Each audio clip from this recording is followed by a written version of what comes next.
একদিন হুট করে অফলাইন হয়ে যাব। মসজিদের মাইকে আমার নামটা এলার্ম হবে। আশেপাশের সবাই আসবে আমাকে শেষ দেখাটা দেখতে। আবার দিন রাত একসাথে কাটানো অনেক বন্ধুই ব্যস্ততার কারণে শেষ বিদায়ের সময়ও আসবে না আমাকে বিদায় করতে। আইডিতে নতুন ভিডিও আপলোড দিতে না দেখে সবাই আনফলো করে দিবে। অনেকে আবার আমাকে অনেক মিস করবে।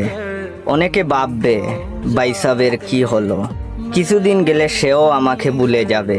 হাজার হাজার মেসেজ আসবে, জয় ভাই কি হলো, আপনার নতুন ভিডিও আপলোড দিবেন না? আপনার ভিডিওর জন্য অপেক্ষা করতেছি, কিন্তু আমার আইডি থেকে কোনো রিপ্লাই পাবেন না। আপনারা জানবেনও না জয় ভাই এই দুনিয়াতে আর নেই। পড়ে রবে আমার শখের আইডিটা। আমার মতো আরো অনেক ফানি কন্টেন্ট ক্রিয়েটর আসবে, তাদের ভিডিও দেখে আমাকেও ভুলে যাবেন। যেই ভাইয়ের ভিডিও দেখার জন্য টিকটকে ঢুকতা তাকেও ভুলে